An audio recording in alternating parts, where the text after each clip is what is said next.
Fiscalizações são frequentes, mas depois de meses, o Procon-DF recebeu uma denúncia de que bebidas adulteradas estavam sendo comercializadas numa distribuidora aqui do DF. O local, inclusive, vai passar por fiscalização nos próximos dias. A gente tem informações a respeito dessa situação. Quero falar, inclusive, com ela. Cadê? Olha aqui, Cris Otaviana ao vivo, né, Cris?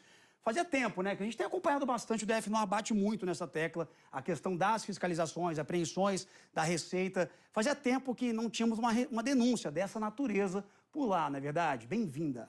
Bom dia, Cris. Oi, gente, um bom dia para vocês, bom dia especial para você que é nosso amigo aqui no DF no Ar. A gente está olhando atentamente esse caso das bebidas adulteradas, a suspeita da adulteração com metanol, que é gravíssimo, um veneno para o corpo, pode causar lesões graves, se não levar à morte. E tendo esse caso por aqui, alguns órgãos foram acionados para acompanhar essa situação, em especial aqueles que estão ligados ao Ministério da Saúde, já que torna-se questão de saúde de imediato. E a gente tem uma nota da Anvisa dizendo que esse caso, em específico, em Vicente Pires, está sendo acompanhado pela Polícia Civil. A Polícia Civil esteve neste estabelecimento suspeito, checou ali o material, recolheu algum tipo de material. A Anvisa, inclusive, fechou essa distribuidora de bebida porque ela não tinha licença de funcionamento e os donos da distribuidora de bebidas disseram que compraram uma parte do lote que estava sendo oferecido à clientela de uma grande rede de supermercado também aqui no Distrito Federal, e essa rede de supermercado também está passando aí por um processo de investigação, acompanhamento de todos os lotes. A gente convidou, então, o pessoal do Procon, o diretor de fiscalização, Rafael Oliveira, está aqui do meu lado, e a gente quer conversar um pouquinho a respeito das ações agora proativas ou ações que devem ser feitas a partir dos próximos dias com essa suspeita de caso. Rafael, obrigado por estar aqui com a gente, um bom dia para você. A gente não tem há muito tempo algum tipo de denúncia de adulteração. A adulteração de bebidas alcoólicas não é um cenário comum para a gente no DF, eu estou errado? Bom dia, não, tá certíssimo. Aqui no Distrito Federal não é comum essa adulteração.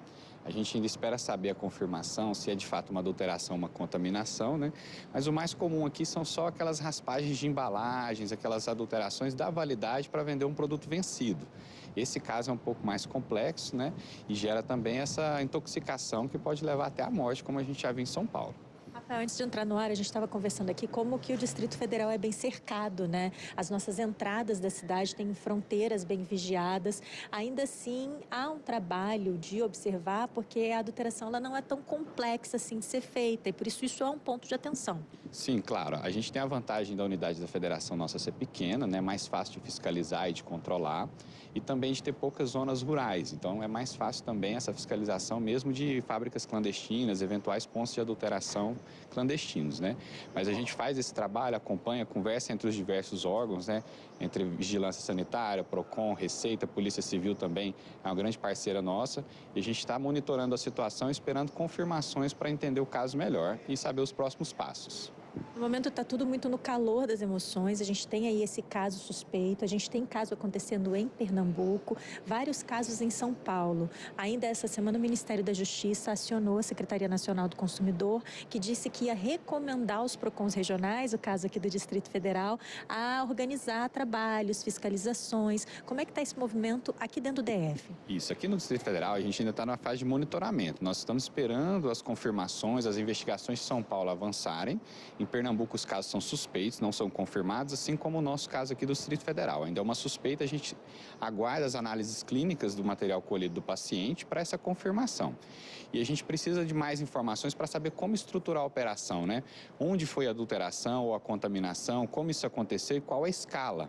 Se é uma bebida só, se são vários tipos de bebidas, porque a gente precisa saber o que procurar e onde procurar. Então, nesse momento, está na fase de monitoramento, na fase de inteligência para montar essa operação.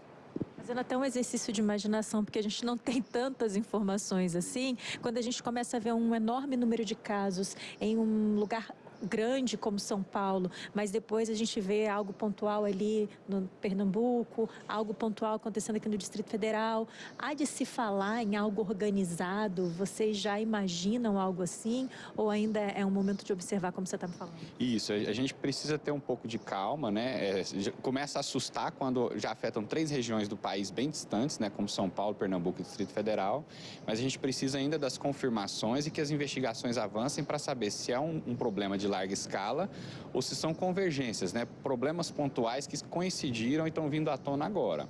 Então, as investigações das polícias civis de todos os estados, a Polícia Federal, por meio do Ministério da Justiça, também está no caso. E a gente está acompanhando, fica acompanhando os painéis do Ministério da Justiça, das secretarias estaduais de saúde também, aguardando mais informações para saber como agir e o que fazer. Nesse primeiro momento, a vigilância sanitária foi acionada por ser parte da estrutura da Secretaria de Saúde, né, que foi notificada pelo caso de suspeita da intoxicação pelo metanol. Então, eles já procederam com a interdição da distribuidora. Pelas notas fiscais, eles já foram até o supermercado também, que fez a venda, já apreenderam todo o lote para que ele saia do mercado de consumo. E esse lote vai passar por análises, tanto no LACEN quanto na Polícia Civil, para verificar se o problema está com o lote, se tem mesmo a contaminação pelo metanol no Distrito Federal. Diretor, talvez seja agora a hora da gente falar com os donos de distribuidoras de bebida, os cuidadores dos estoques de bares. Está chegando o fim de semana. O que a gente pode falar para esse pessoal, mesmo que não tenha comprado bebida tão recentemente? Se eu for visitar uma casa dessas, qual a orientação que você dá? O que tem que ser olhado de imediato? Isso, é muito importante. Essa dica vale para os consumidores e para os empresários também, donos de bares, restaurantes, distribuidoras. Comprar dos fornecedores que são conhecidos, confiáveis, que têm CNPJ, que emitem notas fiscais, fugir dos preços muito abaixo do mercado, porque geralmente preços incompatíveis com o mercado são indícios de ilegalidade. Quando receber os produtos, ficar muito atento, por exemplo, com as garrafas, se elas são sujas, arranhadas, isso é um forte indício de reuso das garrafas. Se atentar às tampas e aos lacres das bebidas, principalmente os destilados, eles têm ali uma cápsula, né? Verificar se a impressão está em boa qualidade, se o lacre está alinhado, se tem aqueles selos de originalidade, né? Os rótulos também, né? As bebidas falsificadas têm rótulos com baixa impressão, muitas vezes com erro de português. Se for uma garrafa reutilizada, ele pode ter um rótulo gasto, com aquela impressão de que molhou e secou novamente, entendeu? É muito importante também se atentar à cor do líquido e também se há corpo estranho, se há uma sujidade, né? No caso, como aparentemente a grande maioria dos casos foi com vodka, ele é um líquido incolor, então tem que ter mais atenção ainda. Então, ficar muito atento aonde compra essa mercadoria, ficar muito atento no momento da recepção da mercadoria, porque a partir também do momento que o comerciante compra e vende isso no próprio estabelecimento, ele passa a ser um responsável também pela intoxicação, pelo ilícito acontecendo ali. Obrigada, diretor, pela sua participação, pelas suas dicas, pelas suas informações. Sabendo dessa coparticipação e sabendo que não dá para fiscalizar todos os estabelecimentos que vendem bebida alcoólica, é importante que todo mundo faça dever de casa e vá lá checar seus estoques. Está tudo dentro das ordens aqui ou das regras ditas pelo diretor de fiscalização do PROCON. Cris, agradeço ao nosso entrevistado. Legal. Foi educativa essa entrada dele aqui. Essa entrevista foi esclarecedora. Eu acho que já traz para a gente uma noção de como proceder, né?